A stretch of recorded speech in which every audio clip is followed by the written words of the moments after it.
Last time हमने super position principal करा था, है ना। सुपर पोजिशन प्रिंसिपल, ठीक है। सुपर पोजिशन प्रिंसिपल में मैंने आपको लिखवाया था, काफी हद तक आपने लिख लिया था। क्या रिजल्ट था? अगर पहले चार्ज को मैं टेस्ट चार्ज मानूं और उस पर फोर्स निकालूं तो रिजल्ट क्या आ रहा था बच्चों? F1 is equal to F12 vector plus F13 vector plus F14 vector up to so on. Last वाले के लिए कैसे लिखेंगे? Plus 1n vector. ये हमारे पास बहुत सारे चार्जेस थे। मैंने आपको क्या करा था? दो चार्ज के लिए डेमोन्स्ट्रेट करके बताया था। आपके पास इस तरफ y एक्सिस है, इस तरफ आपके पास x एक्सिस है, ठीक है। आवाज नहीं बच्चों प्लीज।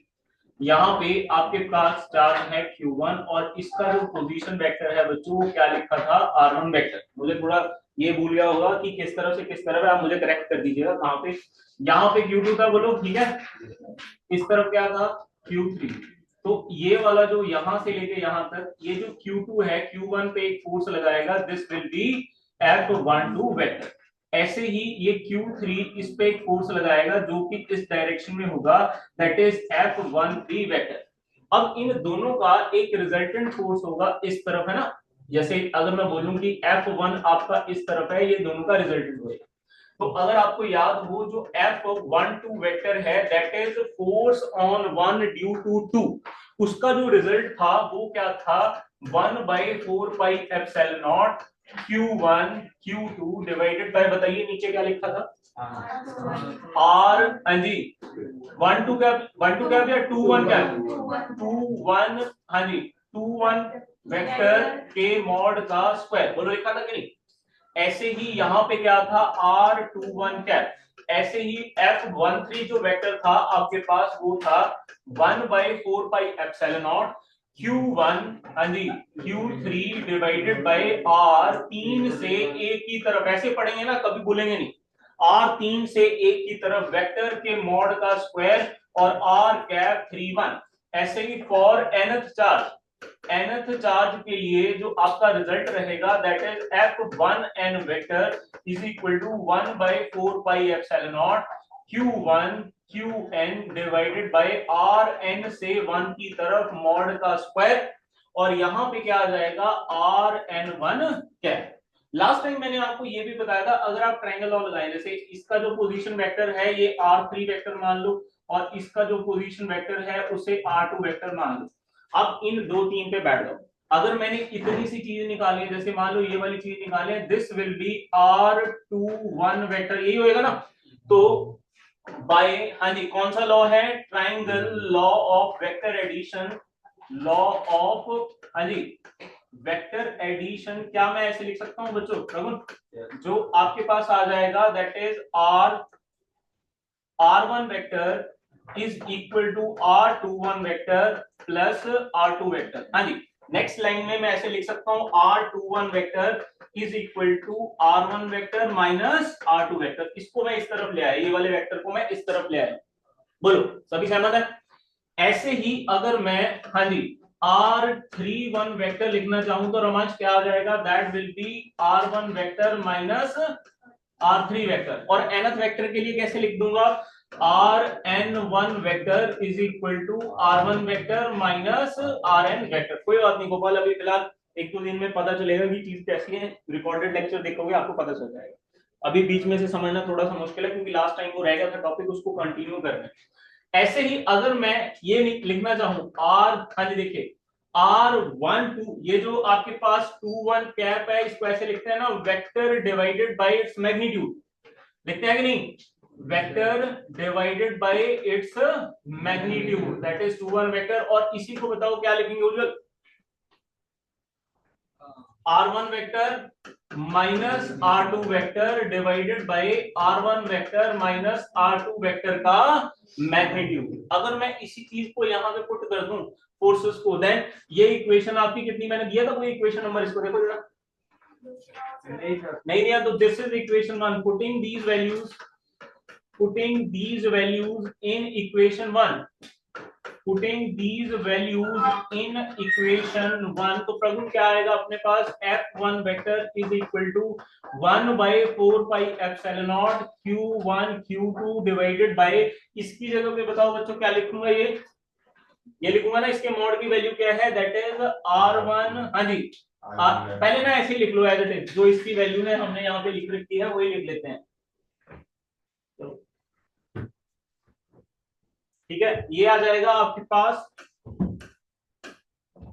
ये आ जाएगा आपके पास, देखिए r21 वेक्टर के मॉड का स्क्वायर और r, हाँ जी 21 cap plus 1/4 pi epsilon naught q1 q3 divided by r31 vector के मॉड का square into r31 cap plus up to so on, फिर लास्ट वाली वैल्यू क्या आएगी 1/4 पाई एप्सिलॉन नॉट, हाँ जी प्रगुण q1 qn divided bye r1n vector के mod का स्क्वायर r1n वेक्टर। पहले तो अगर मैंने टोटल चार्जेस यहाँ पे रख दिया, अब इसमें से बताइए कि कॉमन क्या है, 1/4 पाई एप्सिलॉन नॉट कॉमन है, q1 भी कॉमन है, देख रहे हैं, देख रहे हैं कि नहीं, हाँ जी कर दूं आगे, लिखिए जहां तक लिख लीजिए फटाफट, ये लाइन ही लिखनी है शायद आपने, ये लिख लीजिए फटाफट, लिखिए बाकी सारा लिखा हुआ है, नहीं लिखा हुआ कोई बात नहीं,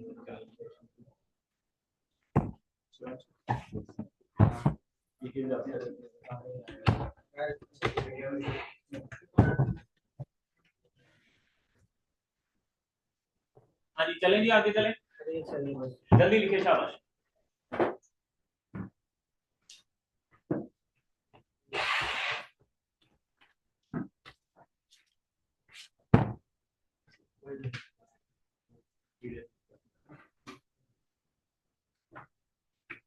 हाँ जी ठीक है, क्लैरिटी बोलिए, क्वेश्चन चलो आगे चलो, लिख लिया, थोड़ा सा ना और मत लिखना, इसको साफ साफ एक पूरी लाइन में प्रॉपर दिखाना जब लिखोगे, ठीक है, जब फाइनल पेपर लिखोगे तो प्रॉपर वे में दिखाना है। हाँ जी सानवी ठीक है बेटा यहाँ तक, यस सर, लिखिए सब,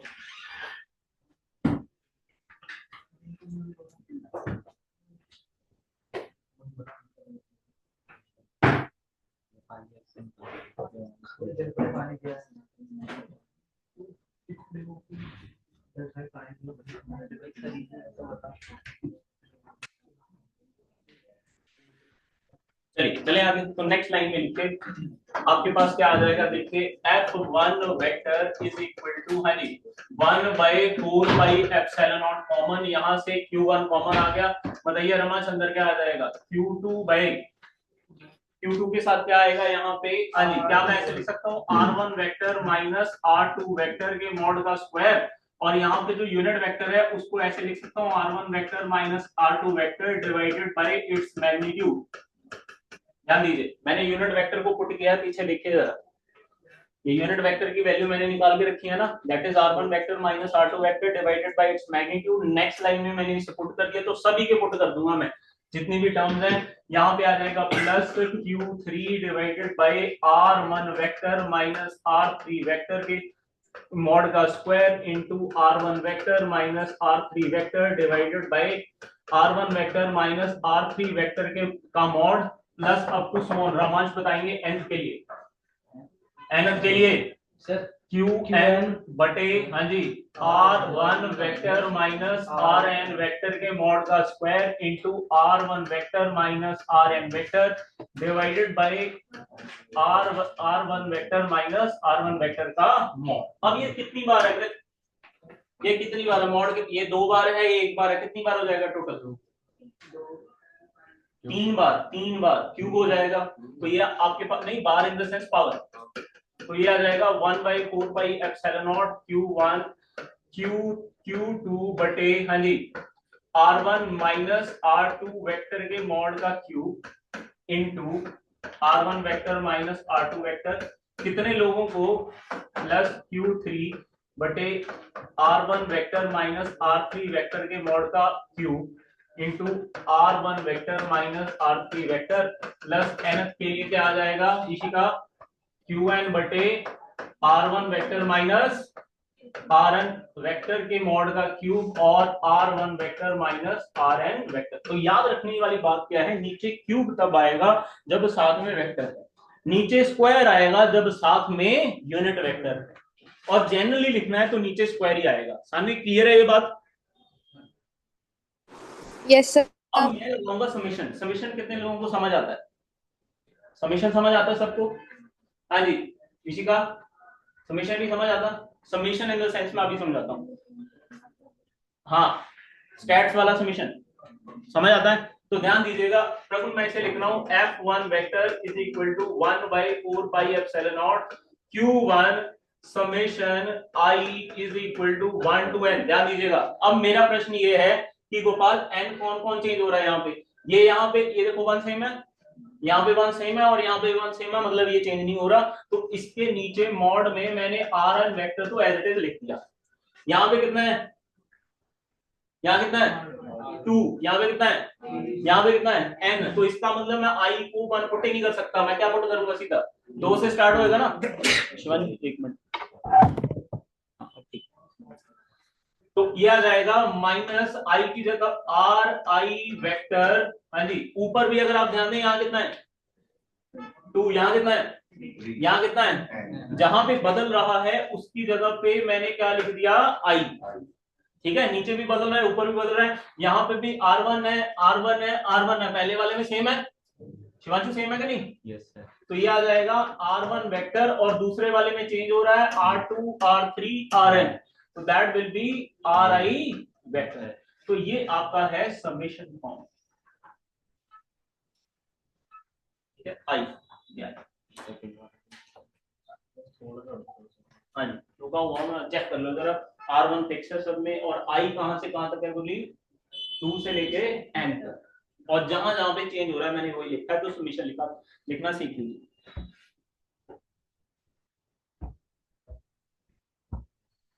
हाँ जी, ठीक है, यहां तक सानवी? Yes sir.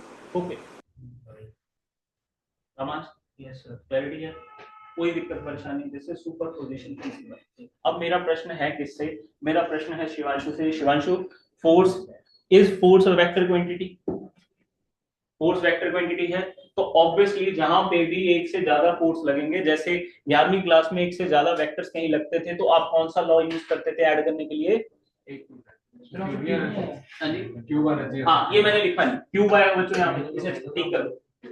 ये मॉड का क्यूब लिख लो, मॉड का क्यूब नहीं लिखा हुआ। और बोलो। हाँ जी, तो बताइए 11th क्लास में आपने किया था, जब आपके पास 2 या 2 से ज्यादा वेक्टर होते हैं, वैसे तो 2 वेक्टर के लिए मेनली पूछता हूँ, 2 वेक्टर्स को जब आपने ऐड करना होता था तो आप कौन सा लॉ यूज करते थे? एक करते थे triangle law of vector addition, और एक आप करते थे parallelogram law of vector addition. ये इनमें फर्क कैसे मैं बताता हूँ। अगर वेक्टर आई जे के फॉर्म में दिया हुआ है देन सिंपल एडिशन होता है, और अगर सिर्फ 2 फोर्स दे दिए कि भाई एक फोर्स इस तरफ एक फोर्स इस तरफ, कोई आई जे नहीं, और उनके बीच का एंगल दे दिया, देन आप रिजल्टेंट का फॉर्मूला लगाते हैं, R is equal to a square plus b square plus 2ab cos of theta. बोलिन किया ना ये, और डायरेक्शन भी निकाल देते वहां पे रिजल्टेंट की। तो देखते हैं, काफी फोर्सेस आएंगे, 1-2 क्वेश्चन मैं आपको कराऊंगा, तो लिखे जाता हूं। इसमें जो आपके फाइनल एग्जाम है उसमें ये सुपरपोजिशन प्रिंसिपल आना कोई बड़ा चांस नहीं आता, इसमें फोर्स निकालने के लिए आता है। आपको सिचुएशन दे देंगे, न्यूमेरिकल करके बताइए, समझ रहे हैं ना? याद रखिएगा बच्चों, +2 का जो पेपर है ना, अब जो फॉर्मेट आता है वो ऐसा आता है, रटी रटाई चीजें नहीं आती कि आपने एक बार याद कर लिया आपको सब कुछ आ गया, आपको सीखी हुई चीज लगानी आनी चाहिए, एप्लीकेशन। समझ रहे हैं ना? तो लिखे जरा, क्वेश्चन लिखे। सानवी ठीक है बेटा? Yes sir. ओके, लिखे जी क्वेश्चन, एक बहुत अच्छा क्वेश्चन है। हाँ जी, consider the charges Q, Q and minus Q. Consider the charges Q, Q and minus Q. Small q है. Consider the charges Q, Q and minus Q placed at the vertices of an equilateral triangle. Q, Q and minus Q placed at the vertices, होने है ना? At the vertices of an equilateral triangle. Vertices of an equilateral triangle as shown in figure, figure मैं देता हूं, what is the force on each charge, what is the force on each charge, तो each charge पे आपने force निकालना है, वो आप करके बताएंगे। ठीक है जी, हाँ जी, ध्यान दीजिएगा, ये आपके पास इक्विलेटरल ट्रायंगल समझते हैं ना बच्चों, इसका क्या होती है इक्विलेटरल ट्रायंगल, तीनों साइड्स इक्वल, तो ए बी सी आपके पास इक्विलेटरल ट्रायंगल है, इसमें ये आपके पास है ए, ठीक है जी, हाँ वो चार्जर हिल जाता है,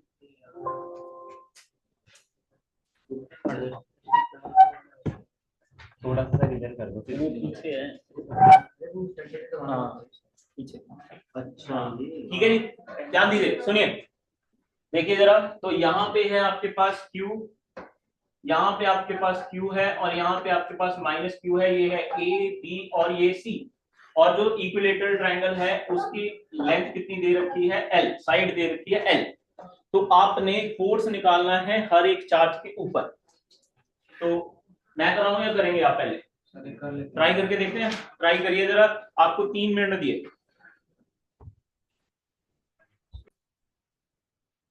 सबसे पहला प्रश्न ये है, इक्विलेटरल ट्रायंगल है, तो इसमें उज्ज्वल कितने डिग्री के एंगल होते हैं, 60 डिग्री, इधर भी 60 डिग्री और इधर भी 60 डिग्री, पहले मैं सारे फोर्सेस लगा के बताओ, बताइए सबसे पहले फोर्स किस पे निकालना चाहिए, ए पे, बी पे या सी पे, ए पे, ये ए है, देखो ध्यान दो, ये पॉजिटिव चार्ज है, ध्यान दीजिएगा इधर प्लीज, ये पॉजिटिव चार्ज है, ये इसे करेगा रिपेल, और ये कौन सा चार्ज है नेगेटिव, तो ये इसे करेगा अट्रैक्ट, लेंथ दो सेम है, फोर्स सेम होएगी। अब ये 60 डिग्री है, तो रोमांच ये कितना हो गया, कितना 120 डिग्री, तो आपके पास ये आ गया F1, ये आ गया आपका F2, तो दो फोर्सेस हैं और उन दोनों के बीच का एंगल अपने को मिल गया कितना, ये वाला एंगल ही ये लेंगे जो दोनों के बीच में 160 डिग्री। नाउ फोर्स ऑन, हाँ जी, किस पे, फोर्स ऑन ए पे फोर्स अगर निकालेंगे तो जो आपका F1 है, F1 क्या आ जाएगा बोलो, F1 इन दोनों के बीच में क्या आ जाएगा, that is k Q square by L square, ऐसे ही F2 क्या आ जाएगा बोली, ये भी सेम नहीं आएगा क्योंकि लेंथ एल ही है, सिर्फ एक चार्ज का फर्क है ना, तो के Q square by L square, प्रश्न आपका बनता sir this should be negative, क्यों, क्योंकि एक नेगेटिव चार्ज है एक पॉजिटिव चार्ज, बट मैंने फॉर्मूले में पुट करना है और स्क्वायर होके वो भी पॉजिटिव हो जाएगा, तो एट द मोमेंट मैंने पॉजिटिव ही लिया, नेगेटिव लगा लो कोई बात, बोलो ठीक। ऐसे ये दोनों कितने एंगल पे एक्ट कर रहे हैं, थीटा कितना है रवांश 120 डिग्री, देन एफ जो आ जाएगा F on A will be, हाँ जी, root of F1 square plus F2 square plus twice of F1 F2 cos of theta, बताइए कॉज 120 डिग्री कितना होता है, -1/2, वेरी गुड, तो इसमें अगर मैं एफ ए निकालूंगा, तो अगर आप ध्यान दें, देखो ये एफ ए बी सेम, ये 1 और 2 बराबर नहीं है, ये दोनों सेम ही है, और इनमें भी जो है, तो मैं बाहर ले लूं कॉमन डायरेक्ट, तो आपके पास के Q square by L square मैंने कॉमन ले लिया, रूट ऑफ यहाँ पे रह गया 1 प्लस 1 प्लस ये आ जाएगा 2 इंटू कॉज 120, cos 120 की वैल्यू कितनी है बच्चों, -1/2, ये 2 से 2 कैंसिल हो गया, तो क्या आ जाएगा, F A is equal to K Q square by L square root of 1 plus 1 minus 1, एक माइनस से माइनस प्लस गया, 1 का रूट 1, तो आपके पास रिजल्ट क्या आ जाएगा, that is k Q square by L square, B पे भी सेम होगा, बी पे भी सेम होगा, सी पे निकाल देते हैं, बी पे अगर आप ध्यान दें, देखो बी पे निकालो पहले, शाबाश, चलो सी पे निकालो, सी पे ये नेगेटिव चार्ज है ना, तो दोनों अट्रैक्ट करेंगे, देखो एक एंगल एक ऐसे आएगा फोर्स, एक ऐसे आएगा फोर्स, और दोनों के बीच में कितना एंगल होएगा 60 डिग्री, यहाँ पे फर्क पड़ेगा, ठीक है, ये तीसरे वाला निकाल के दिखाओ, बी पे रहने दो, सी पे निकाल के दिखाओ, शायद नहीं सही है, डर क्यों लगा, सही है, √3 आएगा क्योंकि इसमें माइनस नहीं आएगा, cos 60 डिग्री इज 1/2, 2 से 2 कटेगा, 1 + 1 + 1, that will B √3 times k Q square by L square, तक समझ आ गया, क्लैरिटी, एल से निकल गया, वो बीच वाले भी तो आती है वो, हाँ जी, वो बीच वाले वैल्यू जाती है ट्रायंगल की। ये हाँ नहीं नहीं वो लेने की जरूरत वो नहीं है ना, क्या नाम है, रेडियस उसका आता है, बीच का डिस्टेंस वो दूसरे का है। अरे वो ऐसे नहीं आएगा, आपने तो नेट निकाल लिया ना दोनों का, वो तब होता है अगर चार्ज को यहाँ पे कंसीडर करो तब करना पड़ेगा। मीडियम की बात कर रहा है, ये शॉर्टेस्ट डिस्टेंस। चलें आगे। हाँ जी, यहाँ तक क्लैरिटी वो नहीं निकाले, वो नहीं निकाले डायरेक्शनल ना, ऐसा कुछ बोलो ठीक है। Yes sir. क्लैरिटी लिखे। एक और क्वेश्चन देखा हो गया। सी पे बताइए, सी पे क्या आएगा? हाँ जी गुरलीत, सी पे ये जरा अपनी तरफ से चेक करिए जरा, यहाँ पे माइनस क्यू है, ये ए है, ये बी है, ये सी है, ये क्यू है, ये क्यू है। तब इस तरफ एक फोर्स F1, इस तरफ फोर्स F2, दोनों के बीच में एंगल कितना रहेगा? 60 डिग्री। तो जो F ऑन C जो आएगा that will be root of, इसको बाहर ही ले लो जो वैल्यू है तो दोनों सेम ही है, तो ये डायरेक्ट बाहर आ जाएगा, तो ये आ जाएगा आपके पास दैट इज हाँ जी k Q square by l square root of 1 का स्क्वायर प्लस 1 का square plus twice of cos 120 degree, cos 60 degree. cos 60 degree की वैल्यू कितनी होती है? 1/2, और यहाँ पे आ जाएगा k Q square by l square root of 3, तो that will be root 3 k Q square by l square. ये आपका आंसर रहेगा इस क्वेश्चन का। अगला क्वेश्चन लिखिए, शाबाश। अगला क्वेश्चन लिखिए। क्वेश्चन है हाँ जी,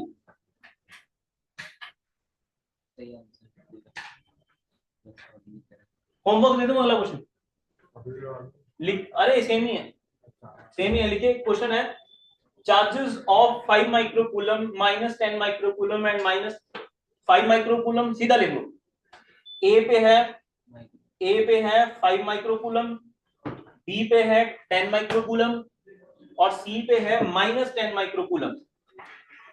सी पे कितना है? Minus 10 microcoulomb. इक्विलेटरल ट्राइंगल पे बैठे हैं और लेंथ है 5 सेंटीमीटर।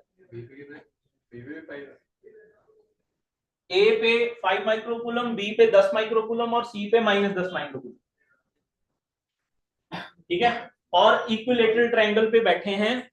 साइड कितनी है? साइड है 5 सेंटीमीटर, एल 5 सेंटीमीटर है। Find the force on A, find the force on A. A पे फोर्स निकाल के लानी है आपने, ठीक है। चलें आगे। अब नेक्स्ट लिखिए एक बहुत अच्छा क्वेश्चन, नीट और जेईई दोनों में पूछा जाता है। देखिए 4 charges, 4 equal point charges, 4 equal point charges, equal point charges, each 16 microcoulomb, 4 equal point charges, each 16 microcoulomb are placed on the four corners of a, are placed on the four corners of a square, four corners of a square of side 0.2 meter. Four corners of a square of side 0.2 meter. Calculate the force on one of them. Calculate the force on one of them. किसी एक पे force निकालिए। 4 equal charges हैं, magnitude दे दिया है, side दे दी है 0.2 metre, और किसी एक पे टोटल फोर्स बताइए या नेट फोर्स बताइए। किसी का पहले वैल्यू पुट करने का कोई तुक बनता नहीं है, पहले आप इसको एक एक्सप्रेशन की तरह सॉल्व करिए। हाँ जी 90 डिग्री। तो शिवांशु पहले जो हमारे पास सिस्टम है पहले वो बना ले हम। ये क्वेश्चन है आपके पास, 4 आपके चार्जेस हैं आइडेंटिकल बुलिंग, और कहां पे पड़े हैं? बुलिंग कहां पे पड़े हैं? स्क्वायर के ऊपर। इस पे स्क्वायर के ऊपर है, थोड़ा रेक्टेंगल टाइप बनेगा तो डिसरिगार्ड करें चीज को। शेप बना दो। हाँ जी शेप भी बना दो। ये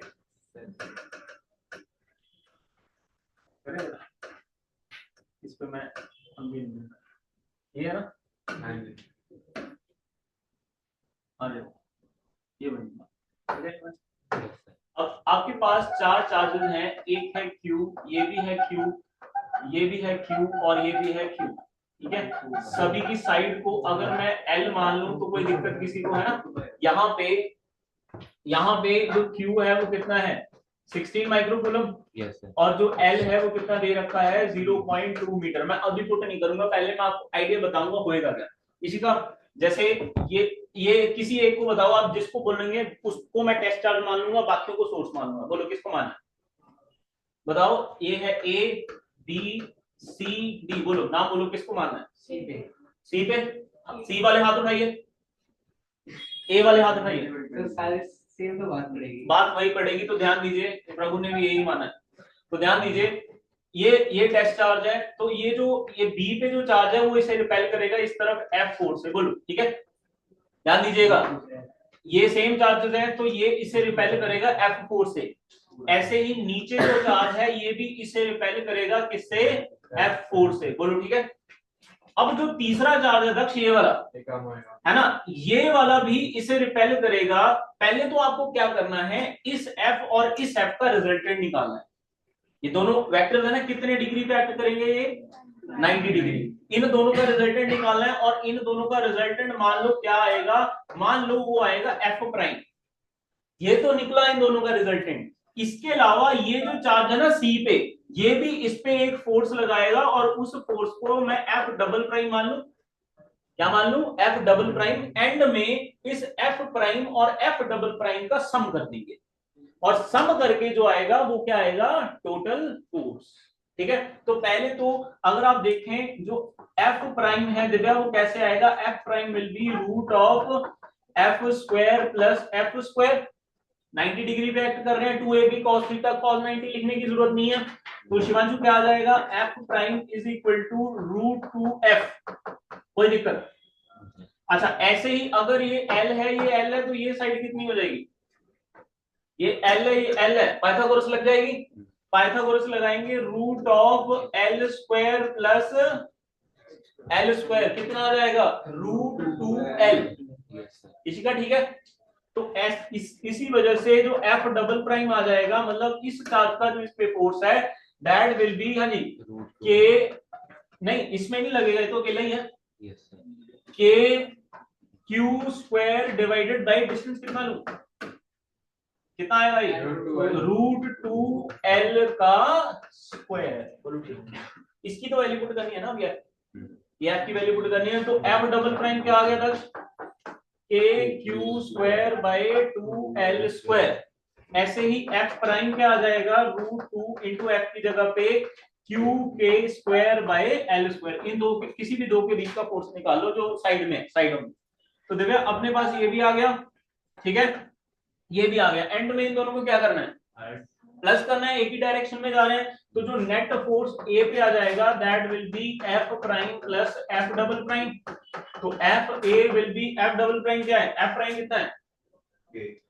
ये है root 2 times k Q square by L square, और दूसरा है k Q square by root 2L square. Common क्या है बच्चों? माफी चाहूंगा, रूट 2 नहीं है यहाँ पे, 2 है, ठीक है।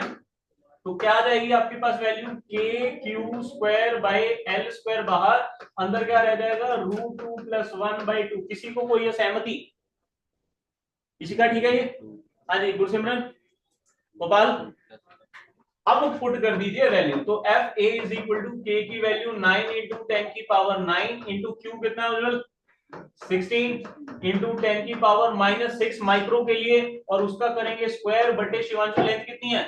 0.2 का स्क्वायर, और यहाँ पे इसकी वैल्यू 1.4 प्लस इसकी वैल्यू 0.5। आंसर आ जाना चाहिए इसको सॉल्व करके।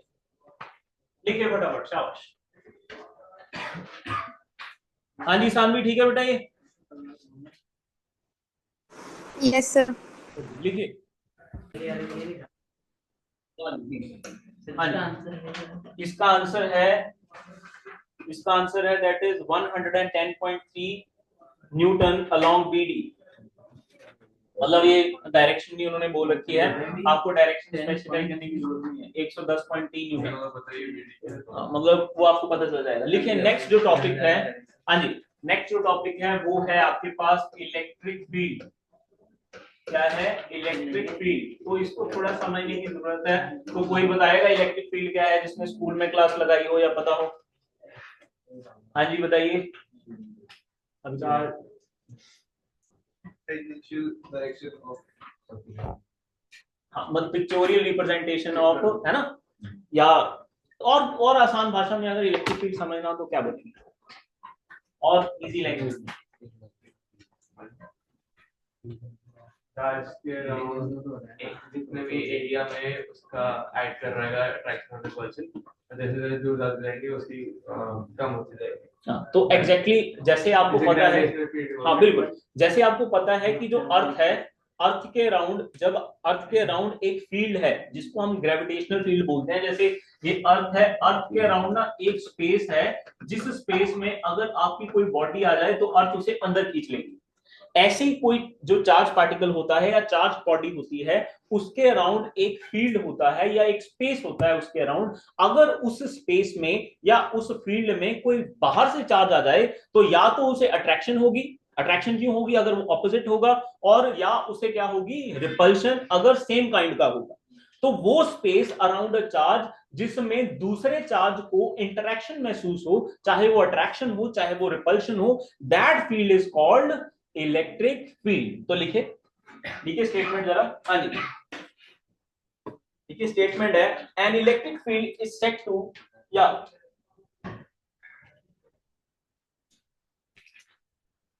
रुकिए एक minute,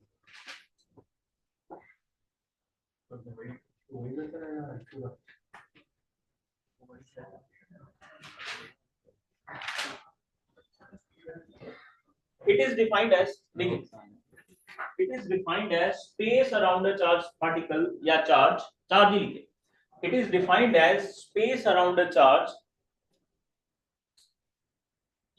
space around a charge in which, charge body भी कह सकते हो, space around a charge in which the electrostatic force of, the electrostatic force of attraction or repulsion, electrostatic force of attraction or repulsion can be felt by the other test charge। जो लगाता है वो source, जो feel करेगा वो test. जो एक तो है ना जो लगाएगा, एक जो बाहर से आके फील करेगा वो टेस्ट है, जो लगाएगा वो सोर्स है। समझ गए ना? पूरे सोर्स है, हम क्या है, टेस्ट चार्ज ऐसे कह लो, ठीक है।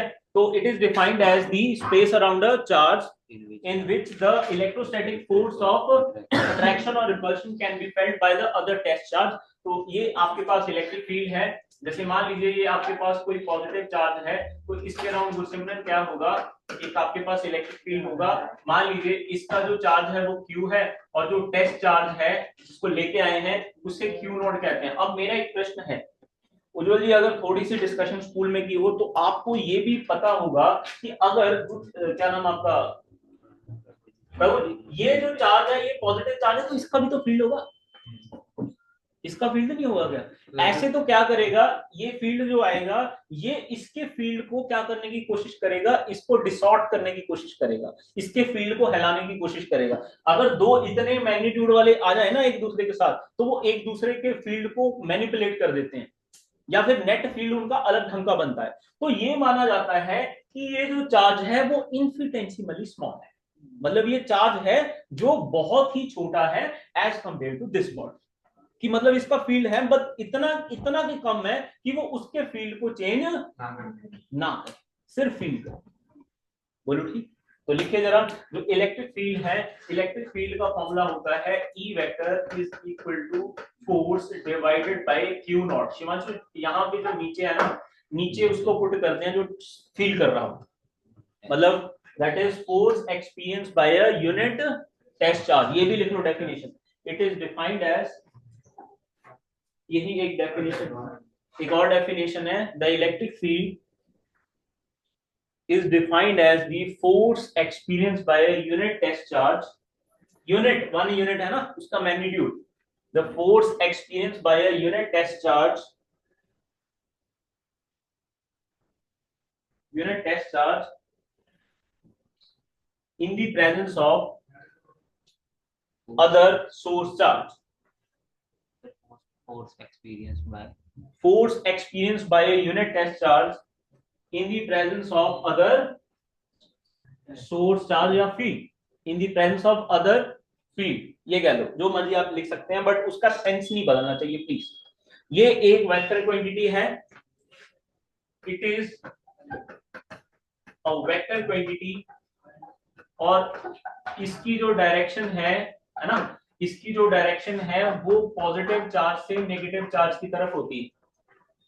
ठीक है, इलेक्ट्रिक फील्ड की जो डायरेक्शन है वो पॉजिटिव चार्ज से नेगेटिव चार्ज की तरफ होती है. तो जैसे मैं अभी आपको समझाता हूं, थोड़ा सा आपको समझ आ जाएगा. कूलम ने ये बोला दो चार्जेस के बीच में अट्रैक्शन और रिपल्शन है. कैसे? पर वो कैसे है? वो इलेक्ट्रिक फील्ड के जरिए है. वो बातचीत कैसे करते हैं? इलेक्ट्रिक फील्ड के जरिए. मेरी बात समझ रहे हैं?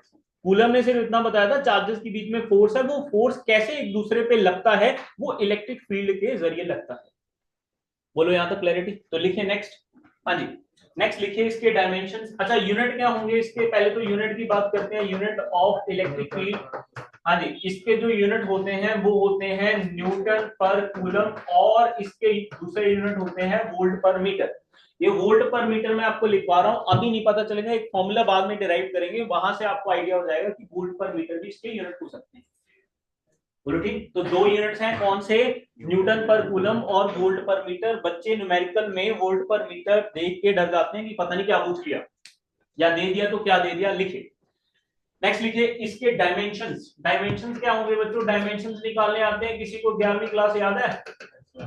इसके डायमेंशंस कैसे निकालेंगे? डायमेंशंस निकालने बहुत आसान है. तो E is equal to force के क्या होते हैं?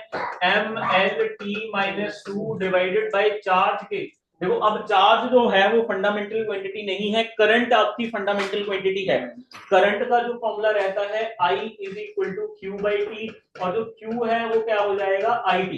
इसका मतलब है I का क्या लिखते हैं? एम्पियर, और टाइम का शिवांशु क्या लिखते हैं? T.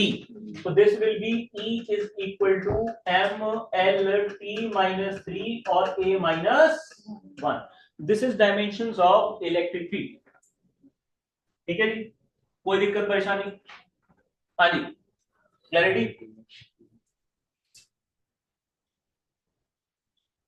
ओके. अब लिखिए सिग्निफिकेंस. इसका सिग्निफिकेंस क्या है?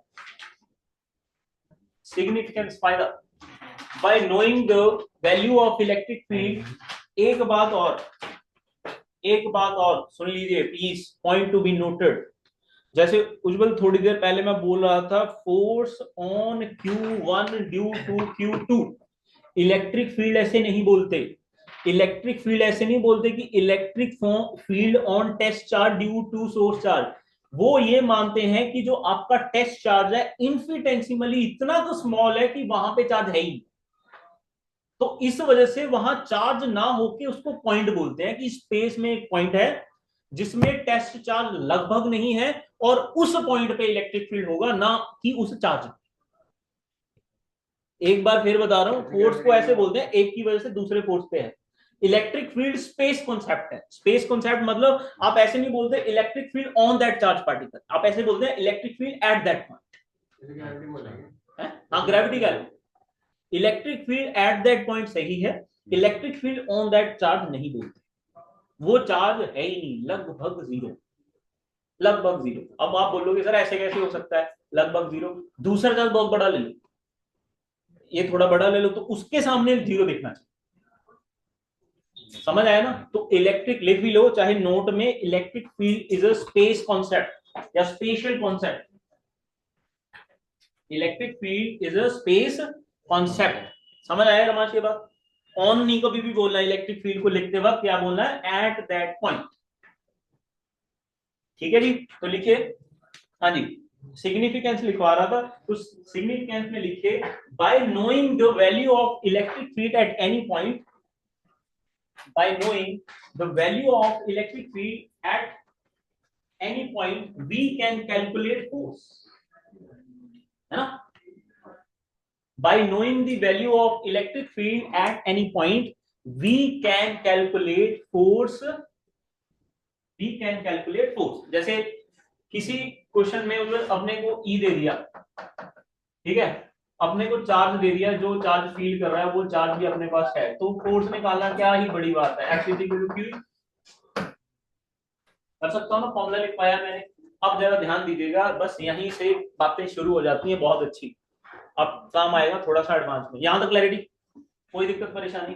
हाँ जी गुरसिमरन, ओके। अब मैं थोड़ा सा आपको समझाना भी चाहता हूँ इलेक्ट्रिक फील्ड चलती कैसे है, एक्चुअली रिप्रेजेंटेशन तो बाद में आएगी। जैसे पॉजिटिव चार्ज है ना, ये बाहर की तरफ ना एरोस के रूप में ऐसे निकलती है, इलेक्ट्रिक फील्ड का जो पिक्चोरियल रिप्रेजेंटेशन है, ये इलेक्ट्रिक फील्ड जो है वो ऐसे बाहर की तरफ निकलेगी हर जगह पर ऐसे, ठीक है। और जो नेगेटिव चार्ज है उसके लिए जो इलेक्ट्रिक फील्ड रहती है वो अंदर की तरफ आती है। पॉजिटिव से शुरू हो गया, आपका नेगेटिव पे खत्म होएगा। कुछ और बातें बताना चाहूंगा यहाँ पे, जब भी गुरु निकलेगी कितने एंगल पे निकलेगी, 90 डिग्री पे। और जो आपका नेगेटिव चार्ज है या नेगेटिवली चार्ज बॉडी है, लैंड भी कितने पे होगी जाके, 90 डिग्री, उसके सरफेस के 90 डिग्री पे लैंड हुई। ये बात की बातें अभी आगे आएंगी, नहीं फिलहाल मेरा इस फॉर्मूले पे वश है थोड़ा सा, है ना। अब अगर आप देखें रमांच, F is equal to q naught E, okay, और हमें पता है by Newton second law F is equal to m a, तो अगर मैं इन दोनों को कंपेयर कर दूं, q E is equal to m a, तो a is equal to q E by m. एक जवाब मेरे पास ये आया कि आपका इलेक्ट्रिक फील्ड करता क्या है, चार्ज को एक्सेलरेट करता है। क्या करता है? एक्सेलरेट। और मैग्नेटिक फील्ड क्या करता है, अभी वैसे तो बाद में पढ़ना, बट फिर भी दो चीजें होती हैं अपनी गाड़ी में, एक एक्सेलरेटर होता है, एक स्टीयरिंग व्हील होता है, ब्रेक बुक तो बाद की बात है ना, वो तो कभी लगानी। तो जो एक्सेलरेटर का काम करता है चार्ज पार्टिकल के लिए, दैट इज इलेक्ट्रिक फील्ड, और जो आपके स्टीयरिंग व्हील का काम करता है या आपको घुमाने का काम करता है, दैट इज मैग्नेटिक फील्ड। वो बाद में देखेंगे, यहां तक क्लैरिटी, इस फॉर्मूले को जरा नोट कर लीजिए। देखिए शाबाश, फिर एक आधा क्वेश्चन करा जाए, अभी समय है। हाँ जी क्लैरिटी बोलो, ठीक।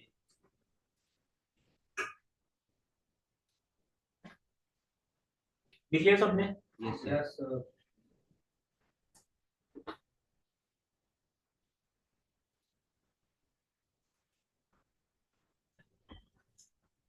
विवांश नहीं आया,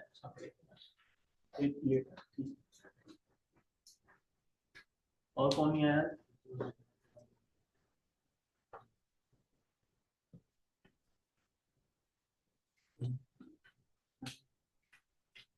क्या यहां तक सहमत है सारे? चलिए अब एक प्रश्न लिखिए।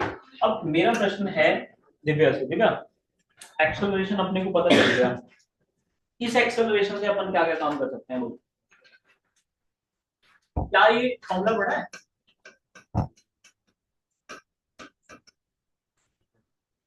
पढ़ा है कि नहीं पढ़ा? तो आप डिस्टेंस ट्रैवल निकाल सकते हैं, s इज इक्वल टू, मान लो इनिशियल वेलोसिटी 0 है, 0 हो गया, तो half q t by m का mt स्क्वायर, टाइम निकालना है, टाइम निकालना है। ये एक्सेलरेशन कांस्टेंट है जब तक इलेक्ट्रिक फील्ड आपको कांस्टेंट है, अगर बदल गया देन काम खराब। फिर तो इक्वेशन वैलिड ही नहीं है। यहां तक क्लैरिटी बोलो, ठीक। फाइनल स्पीड निकाल सकते हो, v square minus u square is equal to 2as, है ना। टाइम भी आप निकाल सकते हो, final velocity as it is निकाल सकते हो टाइम के साथ। लिखिए प्रश्न, लिखिए फिर मजेदार एक क्वेश्चन देते हैं, पंगे क्यों लेते हैं। an electron falls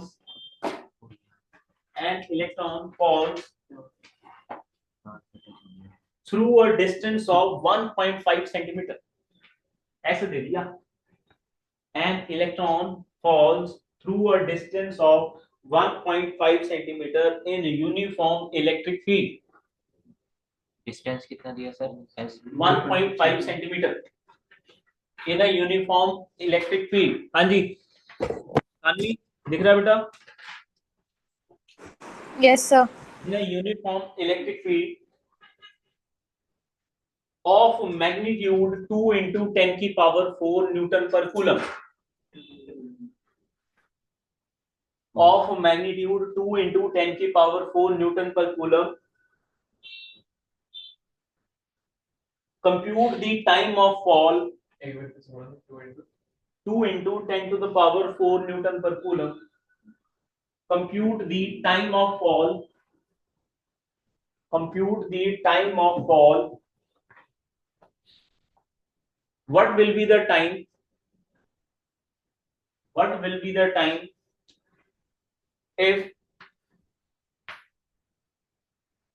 if direction of electric field is reversed?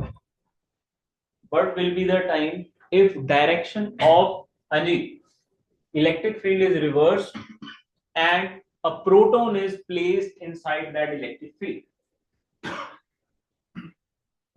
And the proton is placed inside the electric field. तो दोनों सिचुएशंस में समय ज्ञात करना है, एक बार इलेक्ट्रॉन के मामले में और एक बार प्रोटॉन के मामले में। अच्छा, कुछ डिफरेंसेस मुझे बताएंगे इलेक्ट्रॉन्स और प्रोटॉन्स में क्या है? क्रिस,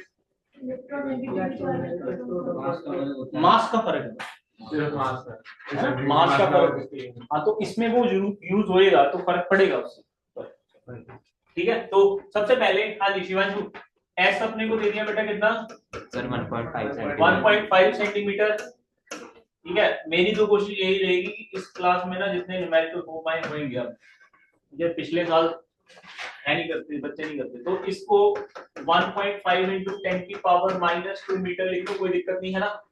कन्वर्जन बहुत जरूरी है, प्लीज कन्वर्जन नहीं करते तो काम खराब है।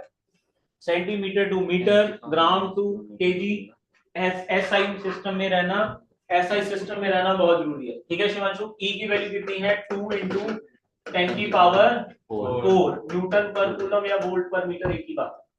निकालना क्या है? Time period. इनिशियल वेलोसिटी 0 है, प्लेस किया है आपने, भगाया नहीं है, तो हमें पता है s is equal to ut plus half at square, और s is equal to initial velocity अपने पास 0 है, तो क्या आ जाएगा? Half into qe divided by m into t का स्क्वायर। तो हम क्या करेंगे रमांश, पहले फॉर्मूला जनरेट कर लेंगे, तो t square is equal to twice of ms divided by qe, ठीक है। और टाइम क्या आ जाएगा? t is equal to root of twice of ms divided by qe। Value put करते ही वैल्यूज आ जाएंगी। इलेक्ट्रॉन के लिए निकालना है तो क्या आ जाएगा? 2 इंटू इलेक्ट्रॉन का मास 9.1 इंटू 10 की पावर -31 kg इंटू डिस्टेंस कितना दिया? 1.5 इंटू 10 की पावर -2 डिवाइडेड बाय चार्ज कितना होता है? 1.6 इंटू 10 की पावर -19 कूलम। अभी मैं बोल रहा हूँ, बाद में आपसे पूछूंगा सबसे। और इलेक्ट्रिक फील्ड की वैल्यू कितनी है दक्ष? 2 इंटू 10 की पावर 4। सॉल्व करिए, शाबाश। पहले तो ना 10 को सॉल्व करना सीखिए, 10 साइड में ले जाइए जो भी है अपने पास। किसी का बेटा ये 2 रह गया है ना, इंटू 9.1 रह गया, इंटू 1.5 रह गया, बटे 1.6 रह गया, और 2 अलग से रह गया। तो पहले तो इसको साइड में करिए। ये कितने हैं? 19, ये 4 कम किए कितने हुए? -15, 15 को ऊपर ले गए, ये कितने हैं? ये 31 और 2 33, 10 की पावर -33 में से 15 सब्ट्रैक्ट हो गए, प्लस हो जाएंगे, प्लस हो जाएंगे 18 तो ये 18 बचे, 18 का रूट करके -9 बाहर आ जाएगा, इसी का आ जाएगा कि नहीं? तो T E is equal to, ये तो काट दो है ना, फालतू में रखा हुआ है, इसको 2 से 2 कट गया, इसको सॉल्व करिए तो ये आ जाएगा आपके पास 91 है ना, इंटू 1.5 बटे 16। इसका एक डेसिमल काट दिया मैंने, है ना, इसका डेसिमल काट दिया, इंटू 10 की पावर हाँ जी -9। ये सेकंड में आंसर आ गया। सर प्रोटॉन वाला कराओ। हाँ जी, प्रोटॉन वाला। अब प्रोटॉन में कुछ नहीं होएगा, यहाँ पे मास प्रोटॉन का डल जाएगा, चार्ज इलेक्ट्रॉन का ही डलेगा। सही है। हाँ जी, ये -33 प्लस 15 जो चार्ज हुआ है, हाँ। 18 आया। 18 का आधा हो जाएगा बेटा, रूट करके। रूट, अच्छा रूट हटा दिया। हाँ 18, ये 18 की पावर कितनी आएगी? -1/2 आएगी ना, माफी चाहता हूँ गलती, ये है ना 10 की पावर -18 और उसकी पावर 1/2, तो 10 की पावर -18/2 कट के 9 माइनस रूट हट गया। ठीक है यहाँ तक। अच्छा एक बात, मान लो आप पेपर में बैठे हो, अपने पास टाइम नहीं है, तो उज्जवल क्या करें बताओ? ऐसे कर सकते हो आप काम। देखो पहली बात, डेसिमल तोड़ लिया अपन ने, आप इसके बजाय ना इसके साथ डेसिमल तोड़ो। मैं थोड़ा सा इसको रिपीट करना चाहूंगा। देखो देखो क्वेश्चन में कैसे करते हैं, क्या नाम है आपका शिवांशु, अप्रोक्सीमेशन किसको बोलते हैं वो देखिएगा, करूँ समझ गया होगा।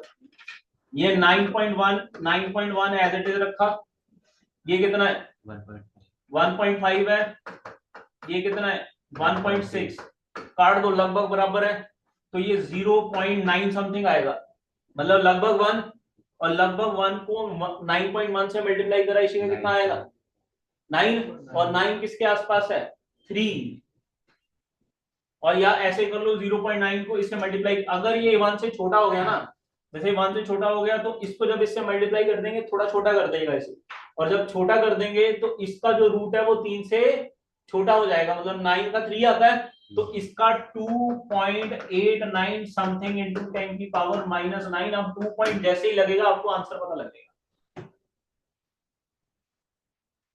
समझ आया? आसपास आपको पता 3 के पास आएगा, या जो ज्यादा 3 के करीब आएगा वो आंसर। मतलब अगर ऑप्शन ही ऐसे है 5.42, 3.2 है ना, या 3.6 ले लो, या 2.9 लिखा है और लास्ट में 4.7 लिखा, तो लगा सकते हो ना यार, ऐसे थोड़ा समझ रहे ना। तो अप्रोक्सीमेशन मेथड से भी काम कर सकते हो, हर बार कारगर नहीं होता, मैं पहले कह रहा हूँ, बट ऐसे केसेस में हो जाता है समय बचाने के लिए। ठीक है, चले आगे। तो समय हुआ समाप्त, आज के लिए इतना है।